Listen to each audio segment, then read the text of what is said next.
This is Paul Nazarevich or Verneer for card runners, and this is part two in the Micro 25NL series on playing different hands. And for this video, I want to focus on playing mostly Ace King, and I'll throw in a few Ace Queen and maybe like an Ace Jack hand in there.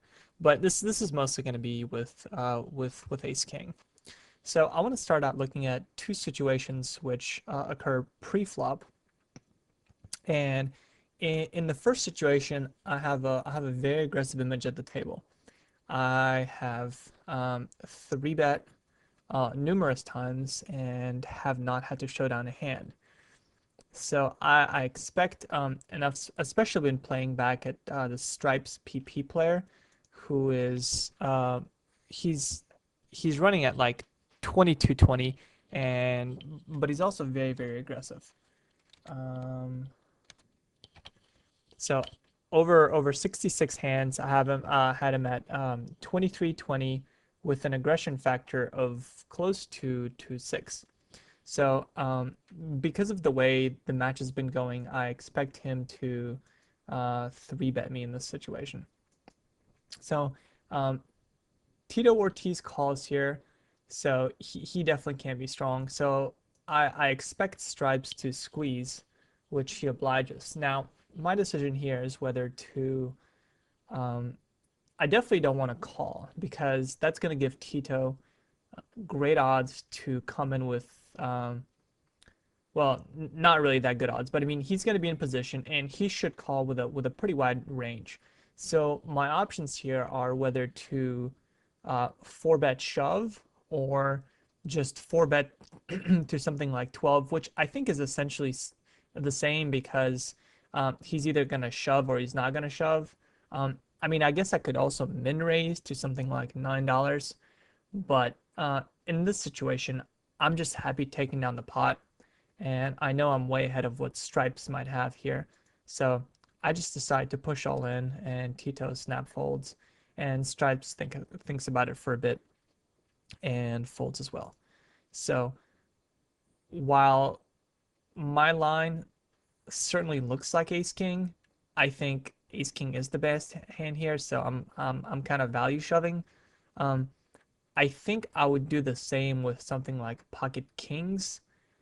So he can't automatically put me on Ace King here, but I think more often than not he's going to be, given the flow of the match, he's going to be squeezing with just a really wide range, and I think I'm crushing that range. So I'm happy to take the hand down right here, and I'm value shoving now, and in fact he Hollywoods for a while and he folds. So the second hand is a very different situation. This time I'm playing from the small blind, and the player Vville. Let me look up his stats again. All right, so um, this was early in the session. I didn't have many stats on him, but he raises from under the gun, and I raise a little bit more than pot, just because I'm going to be playing out of position. So to define my hand, I raise to 325. Comes around to him, and he makes it 850. Now he's raising under the gun, and we have no history. Um, Later on, I looked at his poker tracker stats, and he was running at 8-8. So, but even without knowing that, given the fact that we had no history, this is just not a very good situation for my hand, because I think yeah, he could have Ace King himself, or he could have queens, but more often than not, in this situation, um, there's it. I can't be squeezing here because nobody called in the middle. So when I'm raising out of the blinds, I'm raising for value. And against his under the gun range, my hand or my range for squeezing here is, I would say, something like, especially against an unknown, uh, something like uh, probably jacks and higher and ace king. I'm probably not even squeezing with tens against somebody that I don't even know. I mean, I could be, but I'm usually not. And probably I might do it with ace queen sometimes, um, but given that range and the fact that he's re-raising me to an amount that seems like he wants action, it's not even 3.5 what I want. I just think that his four betting range here has me crushed. So there's no reason for me to continue with the hand. So I just fold it, and he takes down the pot. So that's two pre-flop situations where we didn't even see a flop. Of course, Ace King becomes a lot more interesting after you see a pot. So the next series of hands I want to look at is a series of hands where the pot was not 3-bet, and we'll conclude with some 3-bet pots.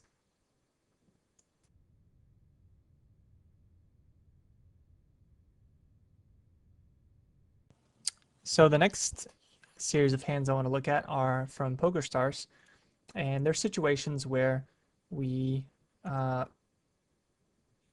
the hand is not 3-bet preflop. So it's just a standard raise situation. So I've got a button limper, and because I'm going to be playing out of position, I want to bump up my ace king to much more than just a pot size raise to take away the odds for him to play. Now chances are whoever's limping the button is going to call anyhow, but it's just going to cost him more to play.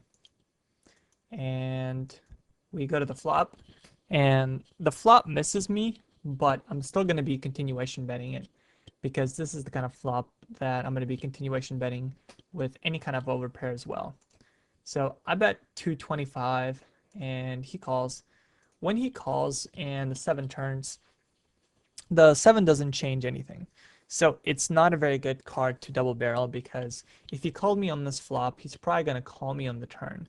Now, if I actually had an overpair, um, I might lead out again, or I might check raise, or I guess a lot of it depends on the player. I think I would start by checking here, just because I'm going to be checking with my ace king anyhow, and I don't want to give off the perception that just because I'm checking, I'm giving up on the hand. So I check, and he obliges by checking behind, and the river brings an ace. So essentially hits my hand, and now I decide to go for a bit of value. If he raises me on the river, then because my hand just looks so much like ace king, then I would be forced to fold. But I think there's some thin value to be gotten here. He might look me up. I have no idea what he's going to look me up. I don't have any reads on this player, but I'm going to go for some thin value. So I bet a little bit more than half the pot, and he folds. So if the ace would not have come on the river, I don't think I would have taken a stab at it because he would call me. I think he would call me with a 9. He definitely calls me with a 7. He might even call me with something like pocket sixes because everybody likes to put you on ace king. So when no ace and no king comes, I think if I had something like pocket jacks, I would take the exact same line. Um, I would probably check the turn, and then I would probably bet the river. Against an unknown, against some villains, I'd probably just keep on betting. All right, so here's the next hand. I've got a under the gun. I think he either posted out of position or he limped. Yeah, it looks like he posted out of position. So I raise on the button, and he calls me. So the flop, it's a pretty good flop to continuation bet. There's a straight draw and a flush draw out there, but it's got two kind of middle cards and an 8. So given the fact that he posted out of position, I can't really give him credit for much. So I'm gonna continuation bet it, and he calls. Now when he calls, I don't think again, I don't think the 4 is a very good card to double barrel. For one, given his stack size, if he shoves on me, I'm almost never good. And if I bet, I'm pretty much committing myself to the pot. So I would much rather, with all the draws out there, my ace king is very often good here. So there's really, I mean, if I'm going to be betting, it's going to be betting for value. But I decided to peel a card in position, and the river completes the flush draw, but he checks and I check it down, and he had a open-ended straight draw on the flop. So there I just take it down in position. All right, the next hand is we have a limper under the gun, a limper and a raise. So I decide to flat call here because odds. I'm not sure what this guy's name is. He was playing really, really nitty at the time. So he was playing something like, I think like 10-8 or something. So this is just one of those times where I decide to flat call with ace king. And I'm called by the short stack on the button. And we actually go to a multi-way pot where I hit top pair, top kicker with both a straight draw and a flush draw out there. So it's checked around and the original raiser checks. So I decide to bet to protect my hand from all the draws and maybe force one of the draws to it's not a big bet, but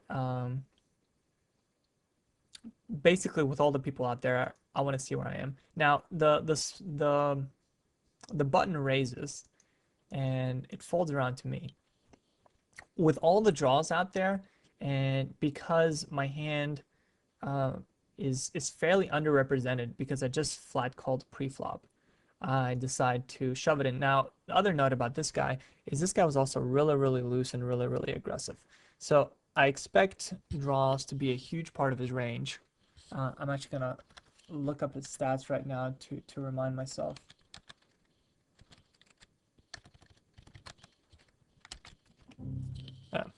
I can't find him, but I think he was playing like 30%, maybe even like 40% of his hands. So yeah, I actually had him at a VPIP of 50. So I just decide to shove with my top pair, top kicker, and he calls me, and I end up breaking. So he actually flopped a monster with middle set, but I feel like given the way that I played the hand and given his high VPIP as well as the drawiness of the board and the fact that it is a short stack, I feel very comfortable stacking off with top pair top kicker on that board. And he'll often show up actually when the 10 of spades hit. I put him on a flush draw on this flop, so I thought he sucked out on me on the turn, but then when the money slid to him, I realized how far behind I was on that flop. All right, so next hand, I won the side pot.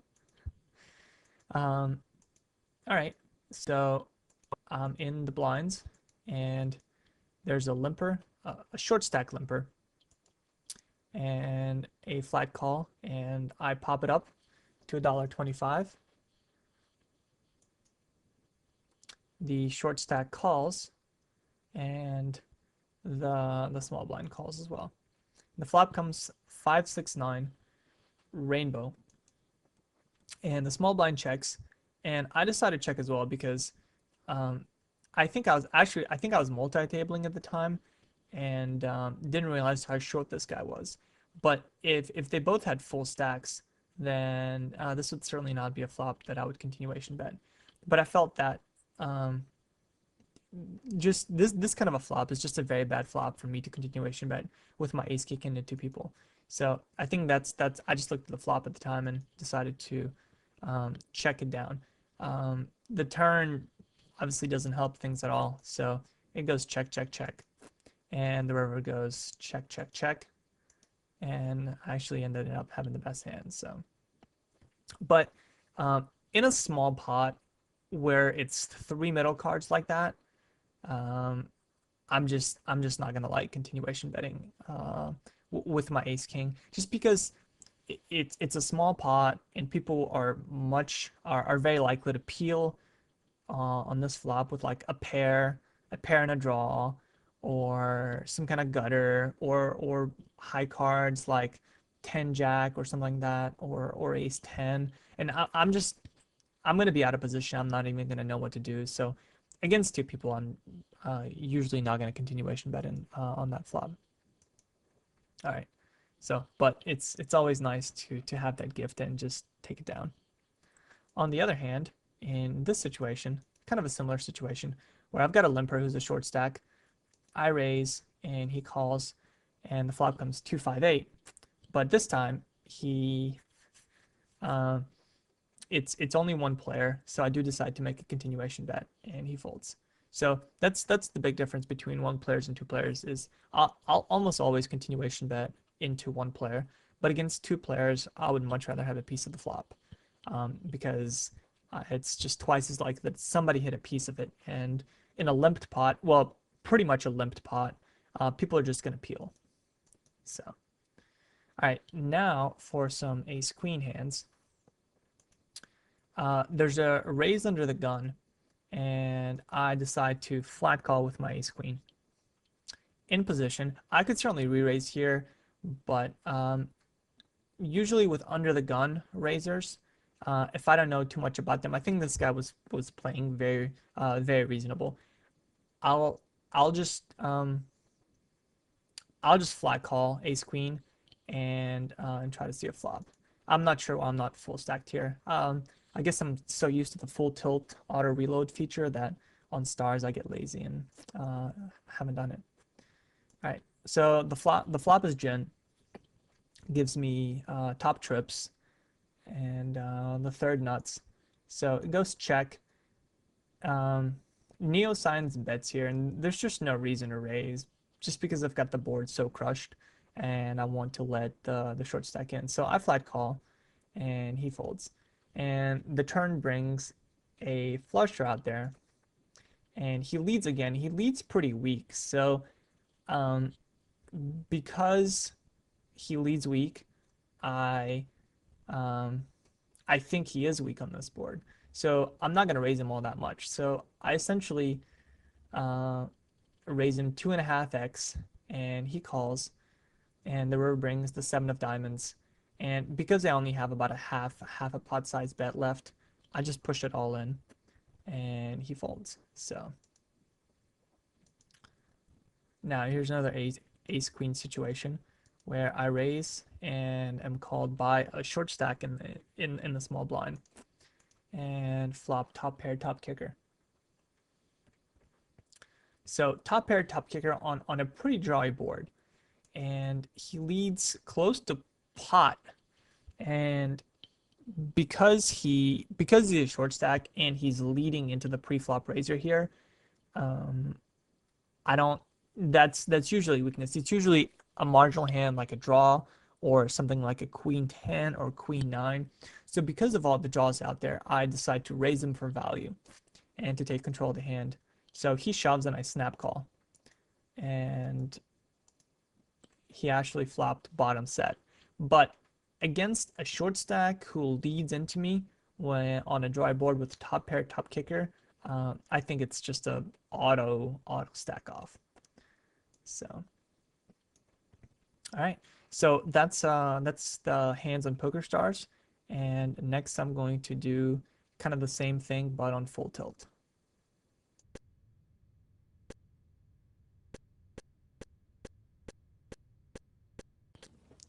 I've got 4 hands on full tilt, which deal with ace king and ace queen in non 3-bet pots. So get 2 limpers, and once again I'm going to raise quite a bit out of the blinds, and um, the over limper calls, and the flop gives me top 2 with a draw out there. So I think this is a mandatory bet, because with all the draws out there and being an ace high flop, I think he's going to be um, definitely, if he has some kind of a flush draw, he's going to be peeling. Definitely, if he has some kind of an ace, he's going to be peeling. He might even peel with a king or a 9. And in addition to that, this is a great flop for me to continuation bet with just about anything that I'm raising out of the blinds. So something like king queen, ace 10, ace jack, um, pocket eights, pocket nines, definitely pocket tens. So I'm going to be betting a huge range here. So I'm definitely going to be betting top two. So in this case, I bet 275 and get a fold. So now the next hand, I raise under the gun and am called by the short stack out of the blinds. And the flop it's a pretty connected flop.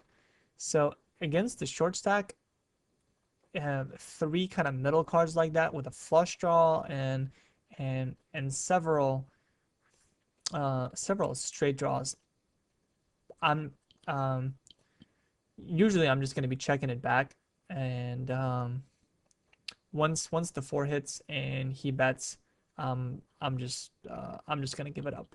So it's just a little bit too connected. He's gonna be peeling and he's gonna be check raising me all in with uh, just a lot of garbage. So definitely any kind of jack, might even with a nine, definitely with a flush draw, all kinds of straight draws. Um, he could have like a pair and a gutter. So just this connected of a board, I'm probably not gonna be bluffing with my ace king.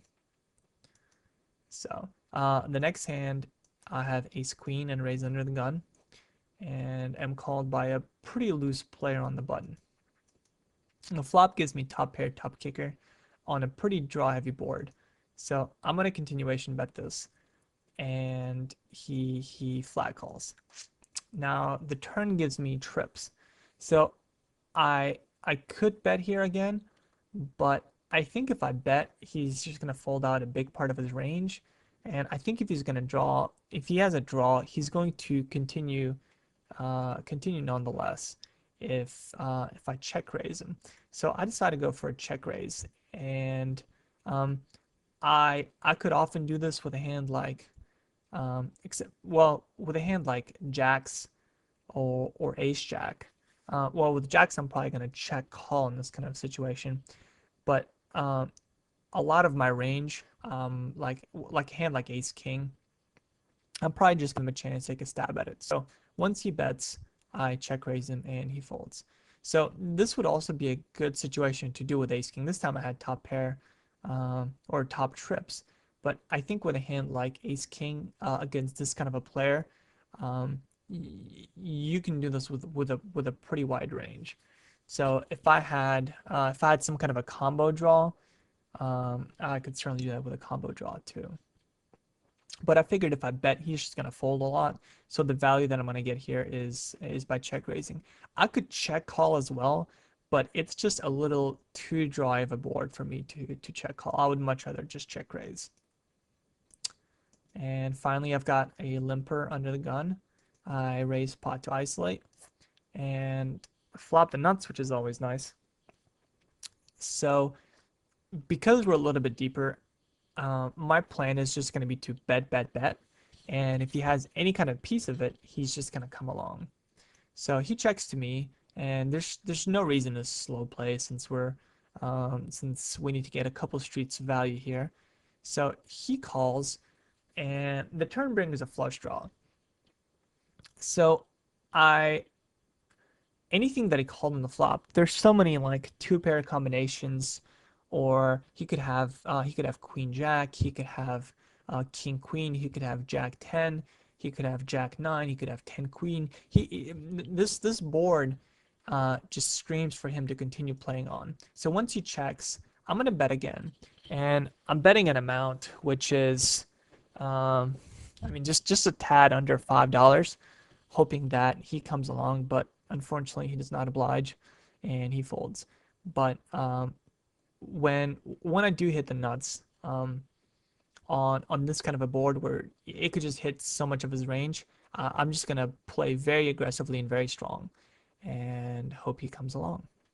So in the final section of the video, we're gonna look at some spots in 3-bet pots.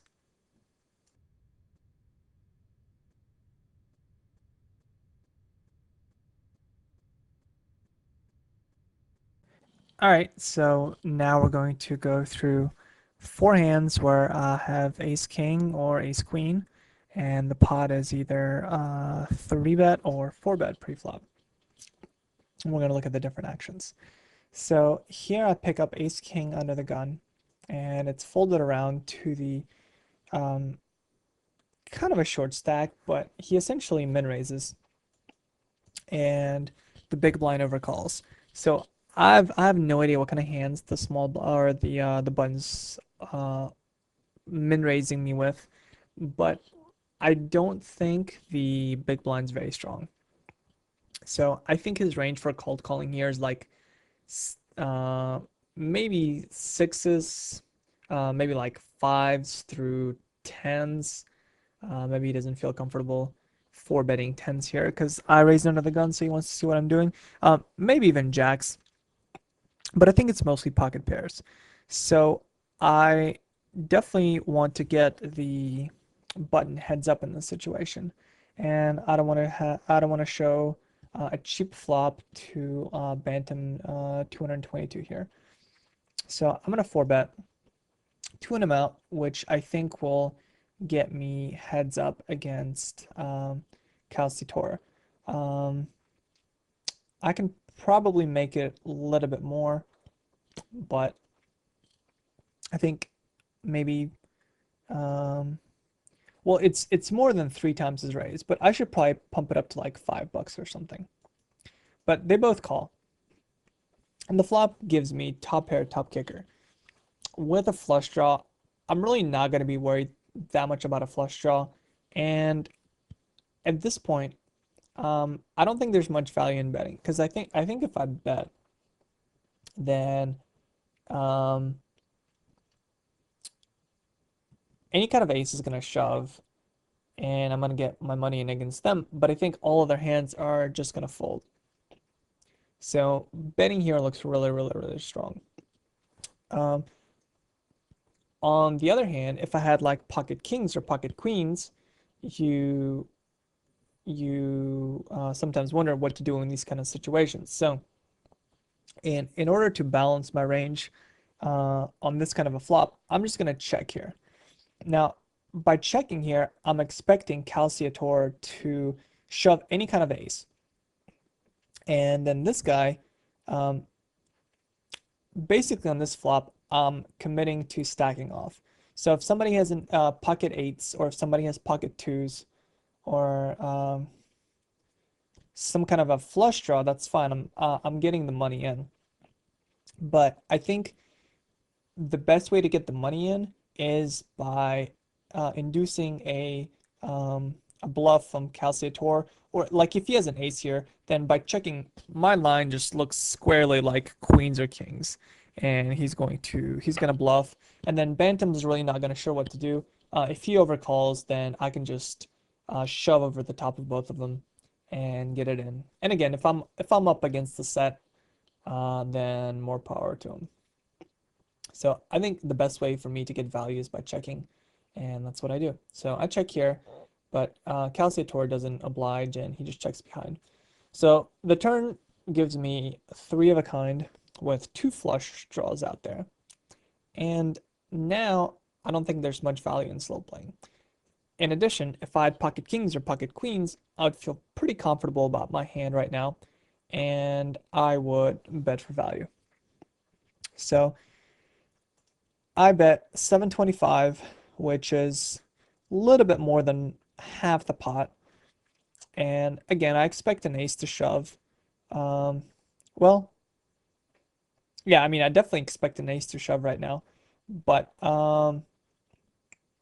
with all the draws out there, I think they might even shove worse. So the ace coming makes it that much less likely that I have an ace myself, but they both fold. So I felt like my line on the flop maximized my value. And it protects me later on when I have kings or queens and an ace flops. Now, I raise from the cutoff, and Thug Nasty 3 here has he's been playing pretty solid. He's running at 21-3. I mean, not 21-3. 21-14 but not very aggressive. So his positional raise here could mean a lot of things. Um, Mostly, it could mean that I'm raising from the cutoff, and he just thinks that his range, um, he's got me beat on, like his hand is just fares well against my range. So I re-raise him two and a half times his raise, and at this point I'm willing to play for stacks pre-flop, but he called calls my 4-bet in position. And the flop comes 9-9-7. So against some players, I would definitely be betting this flop. But I think against somebody who's playing 21-13, they um, they seem like a pretty solid player. So a pretty solid player cold calling my 4-bet um, is I think the range here is like tens, jacks, queens, kings, and aces. Now, aces and kings seem less likely because I have both an ace and a king. Um, but when I've seen this, this has been a high pocket pair almost always. Now, if they're gonna cold call pre-flop with tens through aces, it's certainly not gonna be to fold on a 9-9-7 flop. So I think betting here is pretty spewy, and you're just gonna get shoved on by jacks and up. And often this is gonna be pocket queens. So I decide to check, and he checks behind. And the turn brings the 7. And again, I don't feel there's much value in betting because if I bet he shoves, and drawing the 6 outs with one card to come, and I'm just not in a good shape. So I check again, and he checks again, and the river brings a 6. I check, he shoves, and I fold. Now, this this might seem exploitable, um, but I feel in this situation against a solid player, um, when they cold call your 4-bet, it's just really, really strong. And like I said, they're not doing that to fold on this kind of a flop. So to balance your range there, if you do 4-bet with pocket aces or pocket kings and the flop comes 9-9-7, you should check that sometimes as well. So just because you're checking on this kind of flop doesn't mean that you're giving up. But in this case with ace king, I think it would have been very spewy to bet that flop against this kind of a player in this kind of a situation. So we never know what Thug Nasty had. If he's a CR member, maybe he'll let us know what he had. He'll show up with something like 5-7 offsuit and just bluffs me probably. All right, the next hand, short stack raises, and I'm more than happy to get it all in against him pre-flop, but he does not oblige.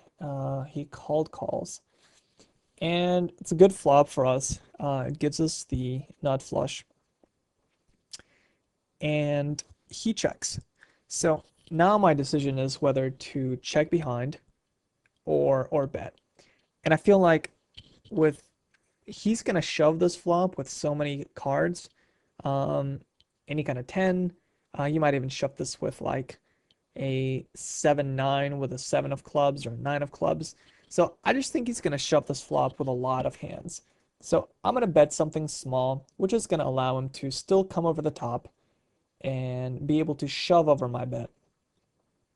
Um, and that way we'll be able to get him priced in on the turn. Checking behind is certainly an option, but I prefer betting to check in this situation. Uh, but unfortunately, he folds. So now the last hand was um, it was kind of interesting. Um, I have not been getting out of line at this table. Um, we're all pretty deep, so the button raises, and I re-raise quite a bit just because we're deep. I could probably make it 350, but I think given as deep as we are, he's probably going to cold call anyhow. Now, this guy who's playing 60-13 cold calls in the big blind, which right off the bat sends warning bells in my head. Whenever somebody's cold calling from the big blind, when you three bet from the small blind, to me that's a pretty high pocket pair. I would say tens, queens, or jacks.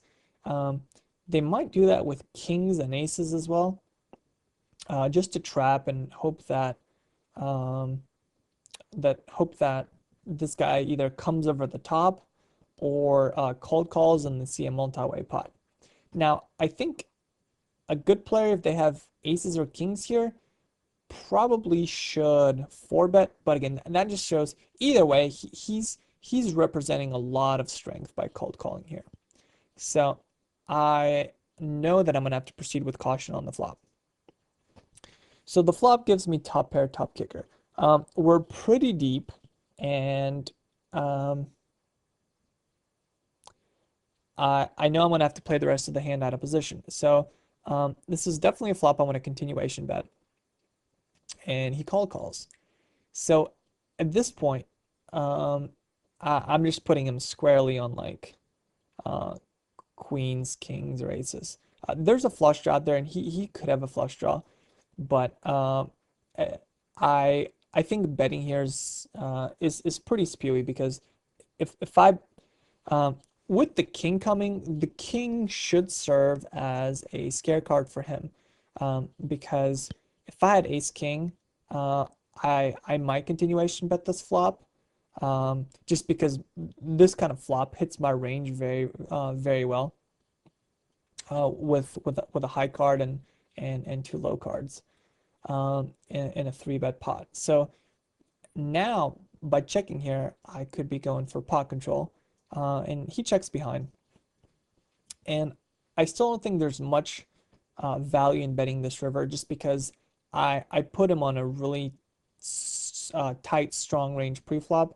So I'm more than happy um, to try to check it down. And depending on how much he bets, I might or might not call a bet. But I check and he shoves all in, and there's nothing I can do but fold, given the pre-flop, flop, turn, and river action. And given this player who's playing very loose but very passive. So he just um, showed a lot of strength, and I'm pretty sure I did not have the best hand by the river. In fact, I don't think I had the best hand the whole time. Um, but I think that this is a flop I should be betting, and after that, there's just not that much I can do. So, all right, that was the last hand on stars.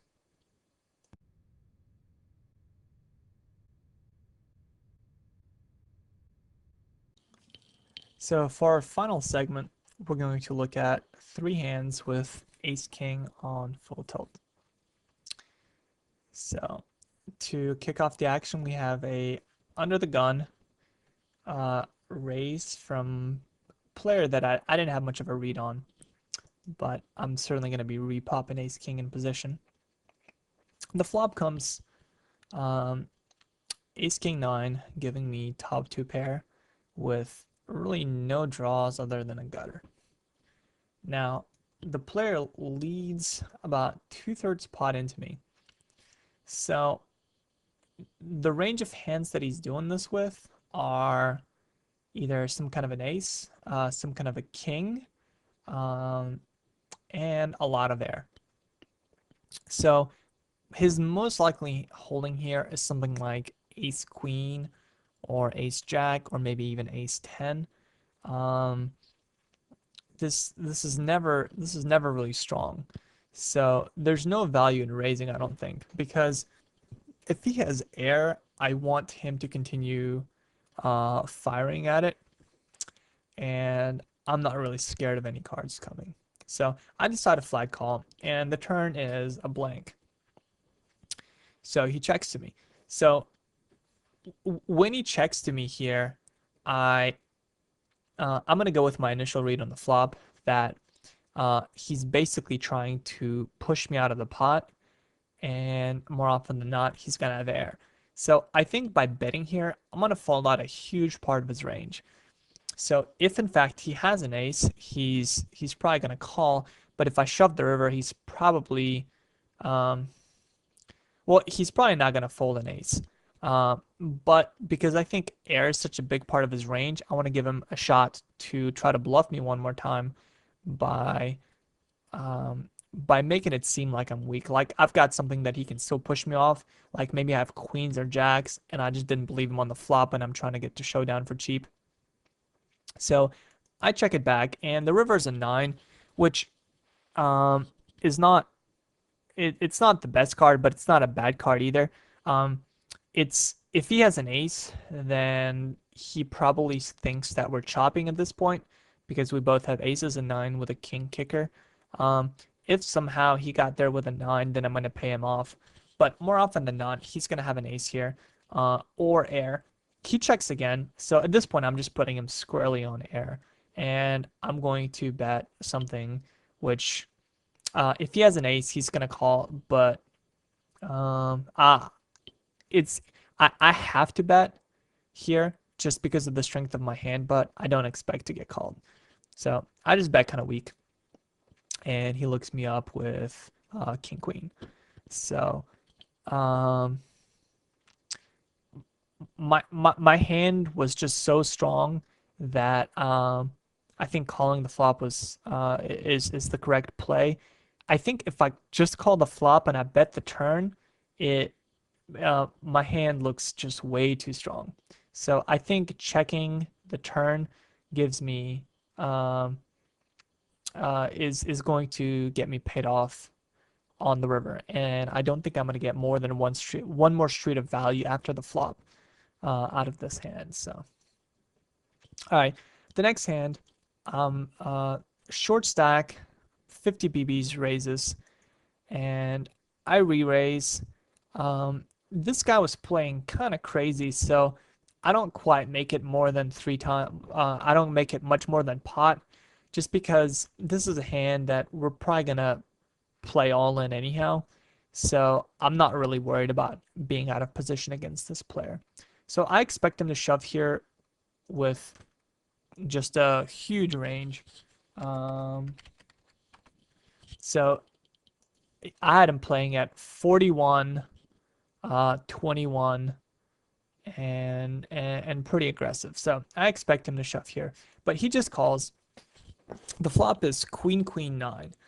So this is a pretty good flop for me. I think I almost always have the best hand here.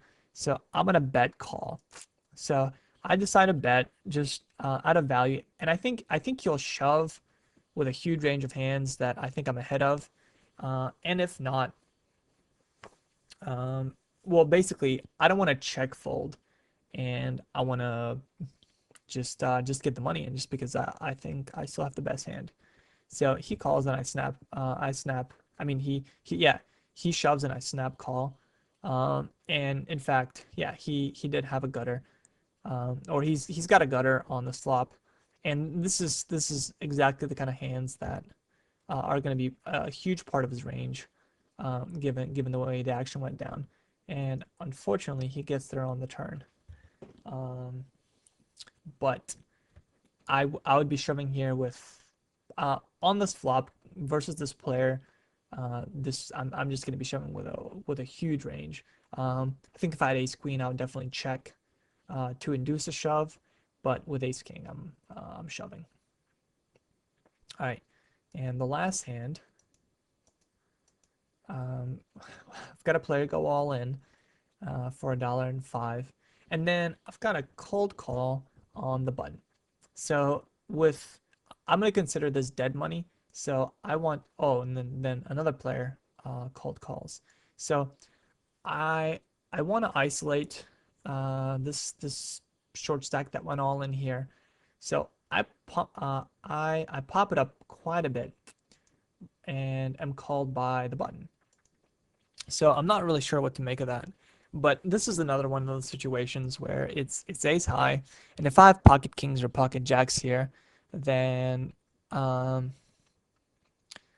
I I will probably I'll often check in this situation, just to see what they're gonna do. Sometimes I'll bet, sometimes I'll check, and to balance that out, if I have pocket aces or pocket queens, or a hand like ace king or ace queen, then I'm also gonna check here sometimes, just to balance my range out and to make it seem like I have kings or jacks, and hope that they pull some kind of a move on me.